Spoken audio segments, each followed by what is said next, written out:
Hey everybody, this is Petey from the Spinner Rack, and we also have, Calvin Ellis, ready to rock.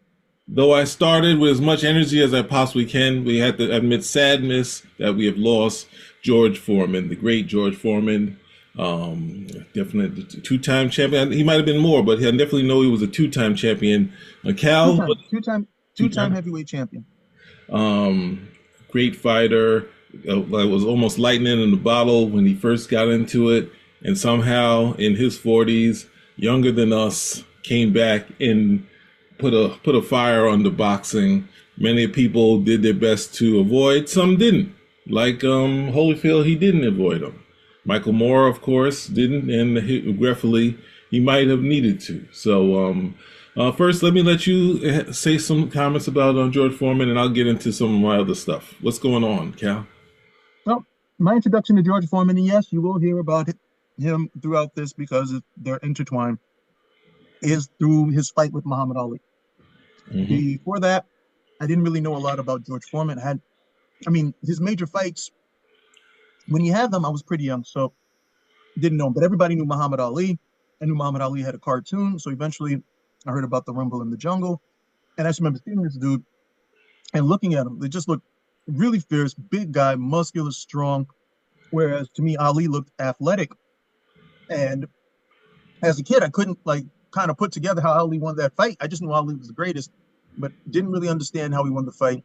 And then as I got older, I would see these images of what the heavy bag looked like when George Foreman had finished punching it. And so I learned more about him when I saw when we were kings, and you saw that. Well, it's definitely more of an Ali film than a George Foreman film.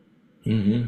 But part of that is because that Ali got to Zaire first, spent more time there, and then George Foreman was pretty much coming in a lot later, and Ali had already won the people. But afterwards, in real time, you learn about George Foreman because he was the oldest man to go and win the heavyweight championship of the world. Now, 40's not old, but in boxing years, yes. Yeah. You got guys who are fast, maybe not stronger, but definitely faster, on the game, haven't lost a step. And George Foreman, I remember watching a video of George Foreman, and they showed him hitting the heavy bag, and a lot of Hmm. people looked at it, oh man, look at this old man hitting heavy bag and so on. And he was in his 40s, bald, so that might have made him look a little bit older. But you could tell even then that he still had a lot of punching power. Hmm. Um, Actually, I'm going to correct that.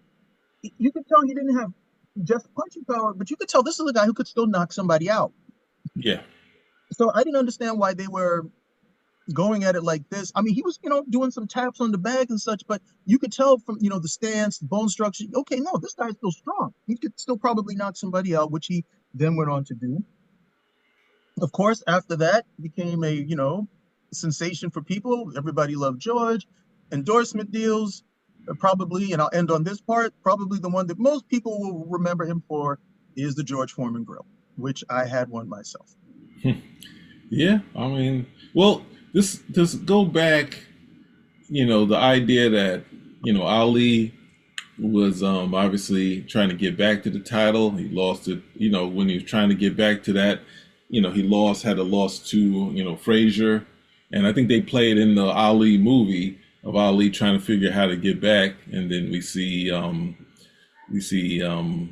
Foreman fight Frazier, and he totally demolishes Frazier. Now that's you can tell from the commentating, they know that Foreman has power.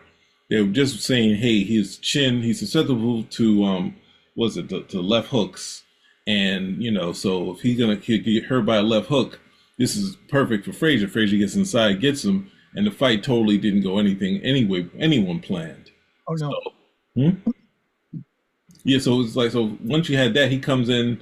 It's actually the six knockdowns of Frazier. I think Howard Cosell tried to almost attribute some of it of saying, since he was in the hospital from the Ali fight, even though he won, they were like saying how much did he struggle through that. They drew in Ali again, but the thing is with Ali's shadow and how great a champion Ali was, they forget that he also, after the loss, he did have a fight with was it Ron Lyle, who he he got knocked down twice, and then he takes out Ron Lyle, and he knocked down Lyle too in the fight, but he finishes him in the fifth round. So that was kind of Foreman's comeback before actually leaving boxing. So he didn't defeat Muhammad, but at the same time, he did, get respect back from he got up from being knocked down twice and fought. So he did in the ring, similar to like, I guess you say Roberto Duran, gaining the respect back in the ring. But as time went on, Muhammad Ali's shadow just got bigger, and he was an international person. Then it was like we had When We Are Kings. We had where I first kind of had some knowledge was Don King Only in America. And obviously these are actors, but they had the one actor who was playing Ali had all the energy of Ali and the people behind him coming in, messing with with Foreman's training, and the actor playing Foreman says, why don't they like me? I'm black too. And it's like they're going through the struggles that, he's having trouble with the water. He has so many issues that Americans would have going to Africa. And Ali somehow, whether he's having it or not, he's got people cheering him. So he's just has all this energy. So that would be the first. Obviously, I think I've seen some docs of their fights, and then When We Are King kind of takes the big thing. But Foreman, I think he started, at some point when you see some of the old fighters and they have Ali and you have Frazier and you have Foreman, and you see there's a period where Ali was still champion and he runs into Frazier and they have this great friendly moment. And these still are the biggest promoter and the biggest voices in boxing. And then at some point, they're not. Ali is going through his struggles, and Frazier is becoming more punchy. And then this Foreman, who seemed like a bruiser all his life, is the one who's speaking. And at that point, I didn't know he was, he had become a minister and all this other stuff, but he was a spokesperson, and not a spokesperson that had any kind of ego. Like, he would go into these things and say that, I went into the ring like this, and Ali knocked me out in 8 rounds. Like, and it's just like, no box. They getting. We seen like Sugar Ray Leonard almost getting a fight with Hearns, and the two of them can barely stand now, and they talking about fighting. And this is, Foreman saying this is a moment for him, even though he lost. So it's kind of how a person.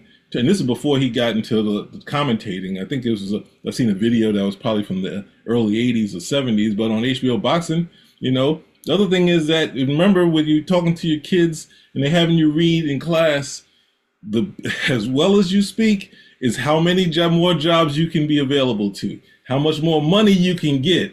And Foreman going to HBO Boxing and speaking and being, gregarious, being very, pulling you in, almost at the same time being a teddy bear, is so sharply different because he's in, what's that thing? Uptown Saturday Night in the beginning.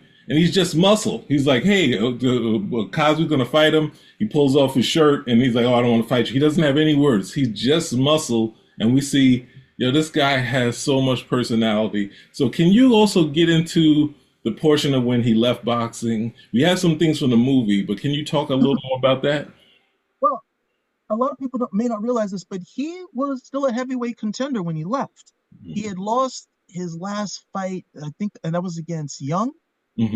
He had lost that fight, but he was still he was still a heavyweight contender. He was still top ranked. So another fight would have put him in contention. And I know, at least at that time, how much he wanted to get the heavyweight championship belt back. But then after the Young fight, he had, you'll call it either near-death experience, religious experience, but he was suffering from heat exhaustion. He might even said he had something like a minor heart attack. But after this particular experience where he felt that he was in this place of just hellish despair, as he describes it in his own words, he calls out to God to help him, and says that he'll donate all the money from the fight to a good cause. And God says, I don't want the money, I want you. And he takes him out of the hellish place. And after that, George Foreman comes to faith and he starts to minister. Now, even though he starts to minister, he doesn't quite step away all the way from boxing. And then, but a short time later after that, it's made official that he does begin to minister. This Let's see. This is what, 70? Do you remember when the Rumble in the Jumble? Rumble in the Jumble. Do you remember when the I'll Rumble in the I'll, Jumble I'll fight get it. was? What was I'll the get year? it for you. Well, hold on. There's some Rumble. That's 74. Okay, so this is about 77. Mm-hmm. This is about 77 when this is about 77 when he steps away. And there was I can't remember the name of the commentator, but he does say that George Foreman coming to faith did change him on a very distinct level, because he says that before, as you're saying, George Foreman was like this muscle. He's this guy, very intimidating, and that with his coming to faith, it did soften him in terms of character, more approachable, more personable. Foreman says that at one point he was doing a show. He had a radio program, and the radio program was primarily to talk about boxing, but he realized that, say, maybe 80% of the show he was, ministering, and the other 20% he was talking about boxing. So he put his full hat into becoming a minister. I also do want to say, because I do want to say again that he was top ranked. He was still top ranked at the time, and the fight loss was not why he left, because a lot of people look, oh, anybody can become a minister. You can go online, get your degree, that type of stuff. But this was a very big change for Foreman, and the biggest evidence of that was his changing character. You saw the Foreman movie, right? Yes. Yeah. Exactly. Yeah. There's a great scene in the Foreman movie where he goes to Muhammad Ali and he's like, "Hey, Muhammad, I want you to forgive me." Muhammad, of course, his joking self all the time is like, "I beat you in the fight." And Foreman, he proceeds, and Muhammad Ali, forgives him. And I bring this up because in later interviews, you'll hear that Foreman's mentality when he went into the fight in the Rumble in the Jungle was that he says he wanted to kill Muhammad Ali. Now, of course, kill in quotations, whereas, he wanted to hurt him, wanted to, like, I want to end his career. I'm tired of this guy's mouth. I mean, he really did not like Muhammad Ali. And then to see this is a guy who's then coming this much later. I mean, this was the fight that took away his championship, but he's coming to Muhammad Ali. This is maybe as much as 5 years later. Mm-hmm. And, he's speaking with him as it's dramatized, asking for forgiveness. So this really, it was a really big change on his heart, really big change on his character as well. And it led him to create, I don't remember the exact name of it, but it was in his name, and it was a center. It was, a center for kids in the neighborhood. And he had done this for several years. And at some point, the money wasn't there. And, Foreman's experience is, as we know, being a boxer. And so he says, well, look, if anything, I can, like, raise money by going back to box. And that's what leads to, well, his, the second half of his boxing career, if you will. And he gets another shot at the title. And the thing is, I know it looks Did for that answer your question? Because I think at some point I lost it in my mind. I hope that answered the question that you posed. no, no. You talk about the faith. That's what I wanted to do. Also, the change. I didn't say change, but that's what I wanted to get to because I've been mentioning the change in and it could kind of sense that where the change came from. So yeah, definitely. I just mainly was talking about the faith, but it was everything was definitely helped out and added to it. So in the idea that going back into it, I think some friends of mine, as I brought it up, that him coming back to boxing to a lot of, even though HBO was sponsoring those fights, the people were taking it like, I guess you've seen the end of Requiem for a Heavyweight, that this was pro wrestling. Like he was coming in and it was almost a joke. But at the same time, you can see the fact that Tyson fought Trevor Berbick and Larry Holmes and Bone Crusher Smith, like the idea that heavyweights don't always go away. Not to say that they stay till 40 or post 40, but a lot of heavyweights you see fighting early, turn in and fight, fight some point later. So it's like having, I think, obviously, I can't say, who's that? Larry Holmes coming back, one of his fights where they were cheering him. He fought, I forget who the guy who knocked out Tommy Morrison, but he had a good fight in late 40s. and he had a good showing against Holyfield. So it's like one of these things. Oh, I think I'm all by myself right now. But I've lost the whole crew, everybody. Just saying that show. But at the same time, I did want to.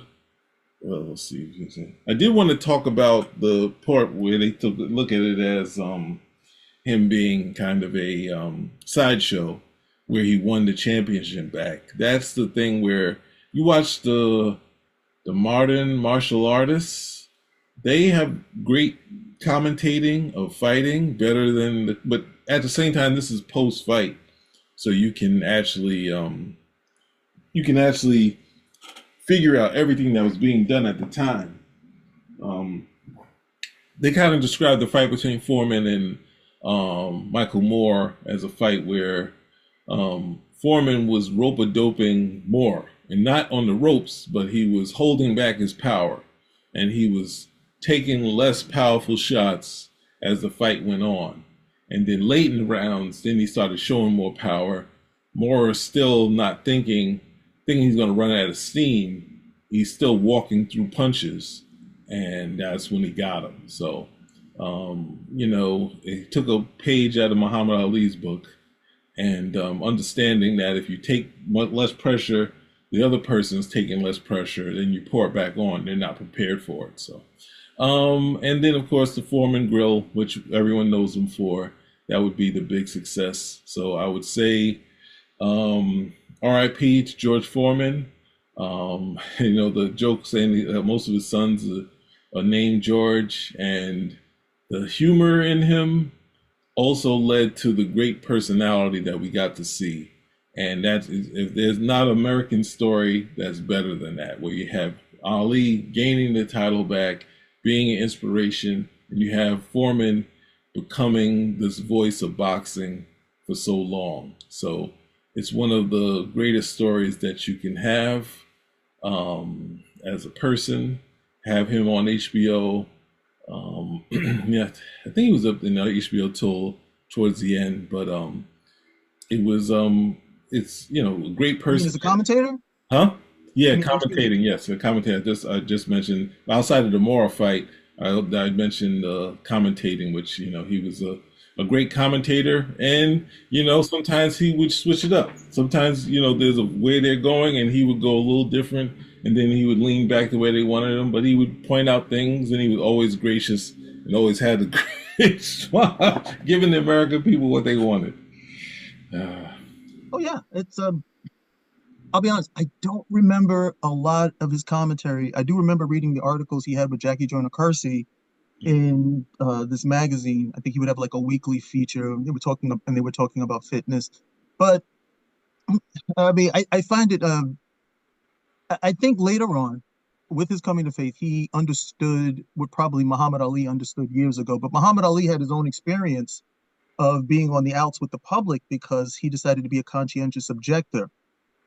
And I think that helped him later on to embrace people, to be approachable, friendly. I mean, he was going out running every day, and the little kids were running with him. And this has to be like a highlight. It's like we're running with Muhammad Ali, running with the heavy. I mean, for them, this is the heavyweight champion of the world. This is not the former heavyweight champion of the world. Yes. This may be the closest they get to celebrity. And he was like, yeah, sure, come on, run with me, hang out, that sort of stuff. And Foreman was very standoffish. I'm here. I'm just here to fight. I don't want to do this type of stuff. I want to beat this guy and get out of here. At one point, the fight got delayed, and he was like, I'm out. I don't want to come back. And they had to find a way to keep, Ali had to find a way to keep him there. So, with the loss, and again with his coming to faith, I think it softened his heart enough that he could be more approachable. Because this is a big guy. He's 6'3", menacing, and a little bit of his childhood story that was a little bit more rough and tumble. But who doesn't like a big teddy bear at the end of the day? So George is coming over here like, hey, what's going on? Got this Foreman Grill. Well, Who's with it? So it's a market. I mean, again, I didn't get to see him in real time in the 70s, but those public appearances, his celebrity later on in the 90s, was very, people liked him.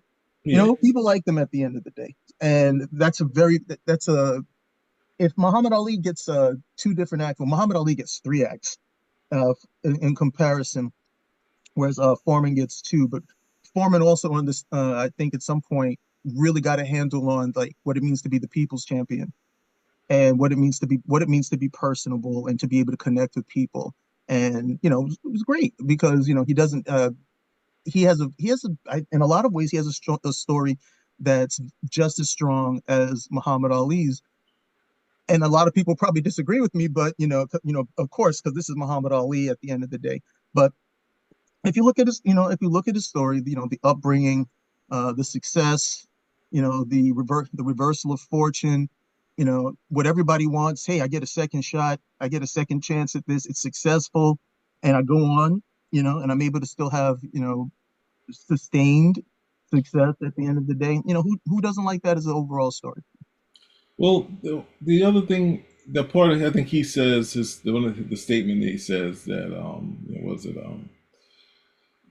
that he almost needed the loss, like, and no one Yeah. really, if I won that fight, my life now would be a tragedy. And it's just like one of the things you think about is you can look at it in a couple of ways. You can look at it as almost like Foreman had two lifetimes, where the first way, the lightning in the bottle, setting the boxing world on fire, losing and then leaving and then coming back just as commentator, boxing, and then that sort of thing. So you have kind of two lifestyles. Or say, had he had a long run as heavyweight champion, and then finding yourself, that's the harder part of what he was able to do, is finding himself and the person that he wants to be. The thing is, if you see those, I think I'm talking about the same one, but they have the boxing greats, and they can be at times very ornery. And Muhammad Ali, even though he was struggling to speak, you could see when he could speak, he was really hated the questions that he would get from these people in these interviews. So he'd be in those things, and when he had no problem, the Parkinson wasn't bothering him, he would be in these Ali like this, right? And then you see him, I think on Dick Cavett, he gets So the mad. questions were stupid. Yeah, that's the thing. So there's one where they're in Foreman and Frazier and Ali were enemies, and Dick Cavett asked him a dumb question, and it says, hey Joe, let's team up against him, and they both pick him up with ease. And then there's a later thing where I think Ali's champion and Joe Foreman is still like not punchy. He comes on the show and he's like, we were friends. We were driving across country, and then he just turned and said, yeah, I'm gonna beat him up, like that sort of thing. So Ali never really got a part to be personable during the time because the Parkinson hit. So when he's on these shows, they're asking him dumb questions, and he's having the same faces. And then Foreman is getting the dumb questions himself. When this man knocked you out, and he's taking it and saying that was not saying these aren't exact words, like this is the best thing that happened in my life. It's like, what is going on? Like, Foreman, you need to kill him. That's what you should do, because Ali always looked like he wants to kill these guys. And then it turned into, obviously, for Ali and Howard Cosell, a kind of entertainment thing, but he struggled with interviewers, and you see Foreman be able to, even in the comment they would ask him and he would answer this and still smile, and you couldn't get him to break. You couldn't get anger out of him, so it's understanding what the public, that's the other thing, understanding that you're speaking to the people and understanding that it's just a show, even though if they're making you into a show, he's not going to lose his composure, so that's the thing that's hard to come by, Everyone has some home training, and always bring this up. You can see with rappers, like Jay-Z, I couldn't believe he had home training with Oprah. Lil Boosie saw his teacher, and he's crying when he sees his teacher. There's like a British woman.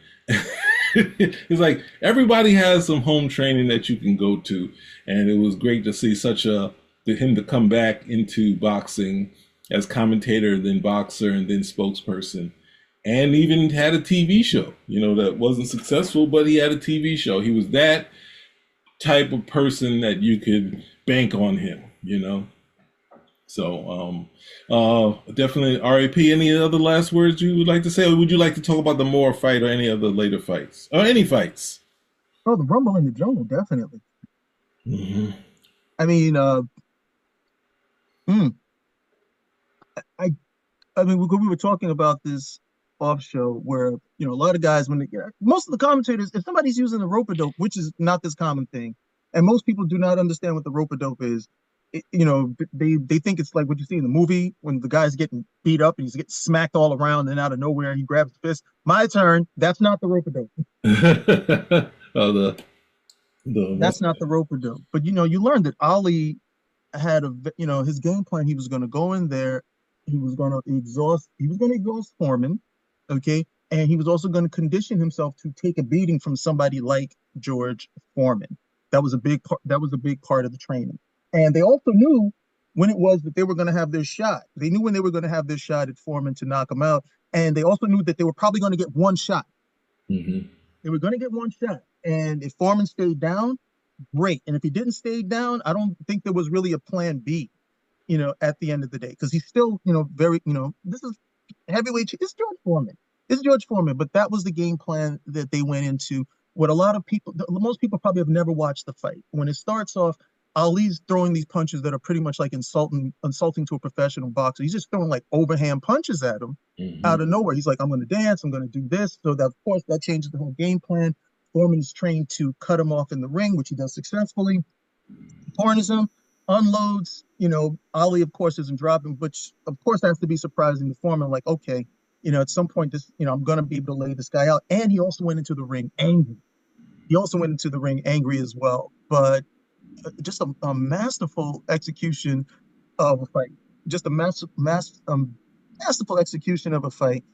It's hard too because when the fight was over, I know that Foreman made two complaints. He said one that the floor in the ring was too soft. He wasn't able to get like his feet really planted well on the floor of the ring, and so he wasn't able to punch with like his full power. Now, of course, I'm going to counter that with you got to punch as much as you wanted for for 7 rounds. So it wasn't like you weren't throwing a whole bunch of hits. I think if you look back at the fight and you look at percentage of punches thrown and landed, that's going to easily be Foreman.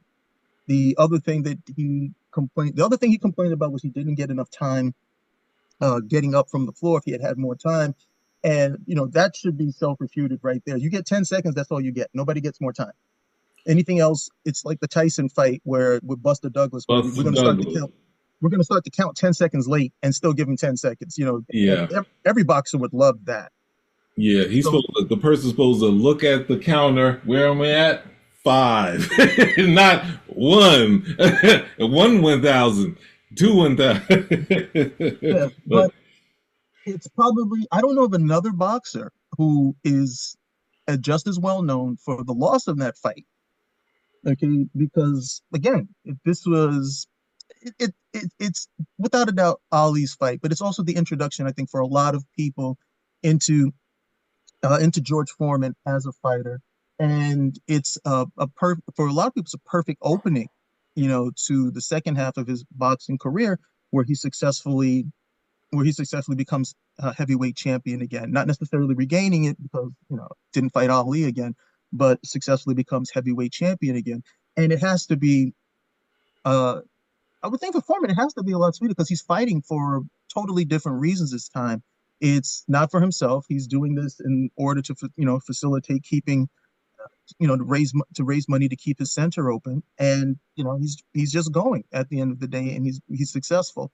But that fight turns out to be not just good for Muhammad Ali historically, but in a very ironic way, also very good for George Foreman. well, with that said, we're not going anywhere until we see.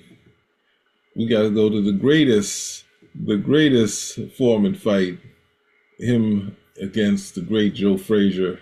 Oh, Nobody knew this was going to happen. I'm not playing the audio, even though it would be great to. I don't care. I think he hurt Joe Frazier. I think Joe is hurt. Angie This is Dundee, not Ali's supposed trainer to right happen. next to me, is saying it. You may hear him. None of Down this is goes supposed Frazier. to happen. Down None of goes it. Frazier.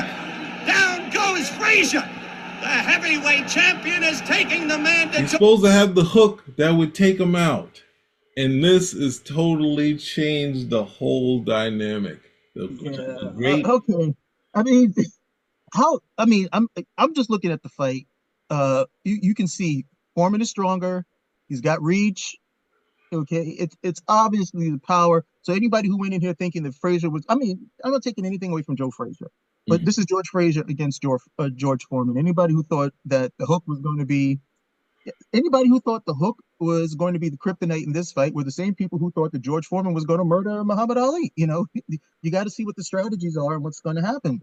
George Foreman was ready for Muhammad Ali to dance, and he didn't do that. But he seemed to be ready for this hook, and Frazier wasn't able to do that.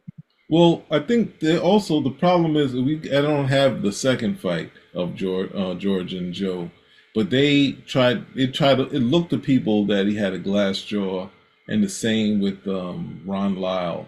But the second fight, Foreman, They said Frazier had a glass jaw. it was thinking because you could see Frazier in the second fight, he got off some hooks, he got off some good shots, and it was turned into the same thing again, the exact same thing again. It's so crazy because you can see Frazier looking like he has confidence. Mhm. Like I saw what Ali did. I'm not going to do rope a dope, but I'm going to get some of my punches off, and you can It's see still him do that. And it's he still got George Foreman. demolished. Yeah, he got he lasted longer. He got some punches off, but I mean, you know, I can already see. Look, I'm not Joe Frazier, but he's at a disadvantage with the height and the reach. He's gonna have to come to he in order to do this. He's got to come to Foreman. He's got to come to him. He can't wait. He's gonna have to be aggressive if he's gonna land his hooks. Otherwise, Foreman's gonna just run all over him at the end of the day. So I see that's something. And that's something just on first blush you realize he's going to have to compensate for. So and then it's George Foreman. I'm pretty certain George Foreman can take a few shots.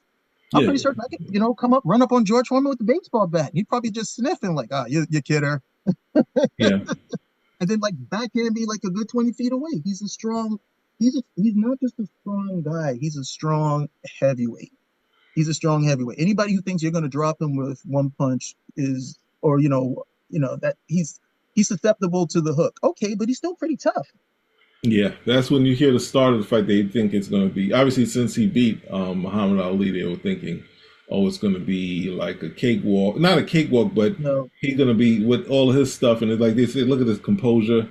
Yep. Really even, and then we have, oh my Oh, goodness. Yeah, from the side. Then when he tries to get out the way, it's just like it looks like his head is going towards the punches. Oh, it looks like he's about to. It looks like he's about to. He looks like he's about to kiss the mat, and he's going to kiss the canvas like any second. So there it was. Right, there's another shot. He's trying to get his hook off. He's trying to get it. You know, and yeah, but no, look at him. Foreman is literally backing him into a corner. He's like, no, we're going to fight right here. the jab first, setting him up. Yep. Good Lord. So you imagine no one, he was the people's champion, and then he just comes in there. He saw that punch like a sack of potatoes, just down. Oh man! And it gave you the down when someone goes out before you expect it. The down goes Frazier. And this is old school boxing where he knocked them down. He's like, well, got to get back up. Today they would have been like, no, this fight is over. Yeah, and this is he had to make the count here, or else he would have been disqualified. So the next round is just as bad. So it's one of those things where how many times did he knock him? Was it 6 knockdowns? Yeah, 6 knockdowns, and it's like, and they were not into the hey. As long as you're walking, you're standing. You paused it perfectly right there. Look, you should be. What's that? Little Richard song? Good night, Irene. Irene, good night. I'll go for the. Oh, hey, by the way, did Mars call you? Did he call you? No, he called me. I told him to call you. Did he call you?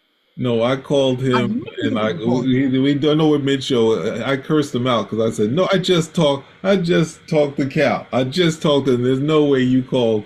He called you." And he said, "But he did. Well, he said he was going to. I guess I called him first. I told him to call. I told him to call you anyway because Mars is officially our like boxing, aficionado. He knows. I know he knows more than I do.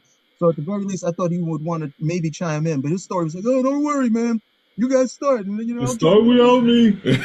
I'll jump in. I'm a parachute in. Yeah, you see him here? Is he here? He Is he go- Unlike disrupting the fight in that fight, he hasn't parachuted in. This is where more I think he has the fight.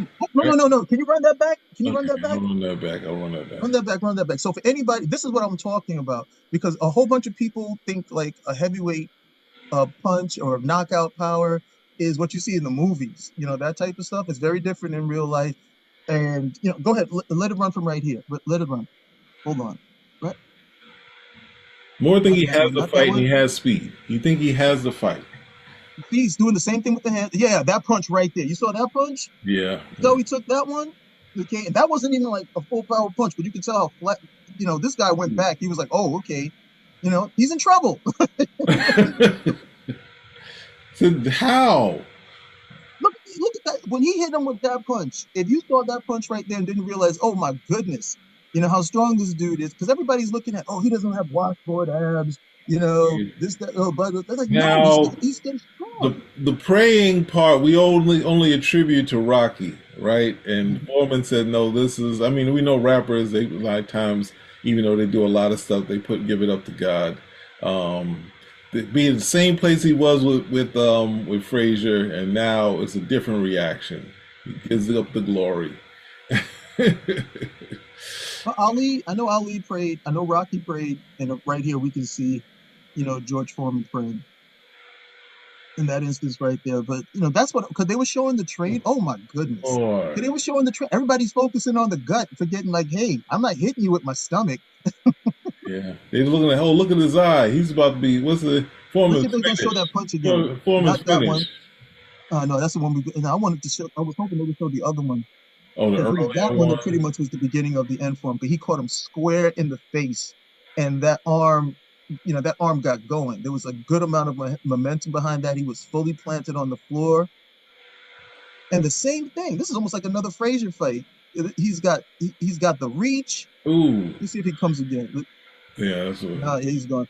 Yeah, he's got the reach. He's got the power. He's got to come to him. He's like, that's tough. And then you don't want him to come to you, because if he comes to you, you're cornered. He looks up like, who hit me? I thought he was finished. George Foreman Grill hit you. That's who hit you. Yeah, so I mean, I would definitely wanted to look at these ones. There's other ones where he did even more perfect knockouts of people. If you want to see if for anybody who's interested and you really want to see some good Foreman fights, check out his fights with Ken Norton. Those are. Oh my God, those are. I mean, that's classic golden age of boxing. Fights. Ken Norton gave everybody problems. But he lifted Ken Norton off the ground. Yeah. Ken Norton is there with his guard. I mean, we have two people that gave Ali trouble, Frazier and Norton. And he demolished them. So it's like it really didn't make much sense that Ali was able to do to have a game plan that could win against them, because these guys, in some instances, even though Ali in the second and third fights obviously wore down Frazier, and in the second fight against Norton wore. How many times did Ali fight Ken Norton? It might have been a third one, but I think they 3 times, because Ali gave him. I know he gave him. I think it was 3 times. Yeah, there was a third one. I think the third one at the end, Ali was dancing. So it's like, it's crazy. But I think in Foreman's mind, he said, I don't think Ali won any of those fights. I think, well, you're gonna have to knock Ali out in order to do that. But after the first Ken Norton fight, I was like, you fought him again? This is insane. 3 times? It's like, okay. Well, and Ken was also looking at a tell, like Ali's tell. He knew Ali's tell, and nobody told him to get rid of it, or maybe Ali didn't care. There's a good chance he didn't care either. So, but yeah, I mean, obviously a talent, and to come back and with so many great. Well, you had Holyfield coming up, but at times he was questionable early on. And he was questionable in the Foreman fight. And I think they talked about it recently. He talks about when he got hit by Foreman, he said his whole body went stiff. and you could This is see. Holyfield before the steroids. Not he wasn't using as much steroids. Oh, okay, he was obviously still on the had the. juice. That's why he survived. Okay, good. But he said when the bell rang, he was still standing. He didn't know where to go. Like they called him back. Come over here. You could see him walk the wrong way. So it's like, but it's it was yeah. Wow, should I would look. The thing is, it's just crazy looking at some of those when he was in his prime, and it's also crazy seeing some of the knockouts, like walking through people, like a punch, like against Cooney, like literally the perfect shots I've ever seen. So, um, I'm definitely it's definitely sad that we've lost him, and he, definitely one of the people that was a great commentator, great personality that you would see, and a great champion who definitely took the championship to new heights, as many fighters would in his own way. Without I mean, Muhammad Ali was an international star, and a hard thing to match up with, especially if you lost to him. And somehow he became this larger than life personality after the loss. So it's a great, one of the greater, even a greater story of a person making his way, looked at as the muscle, and then, showing that he had a mind also. Any other last words? Rest in peace, George Foreman. He will be missed. Rest in peace. Spinner Rack is Out.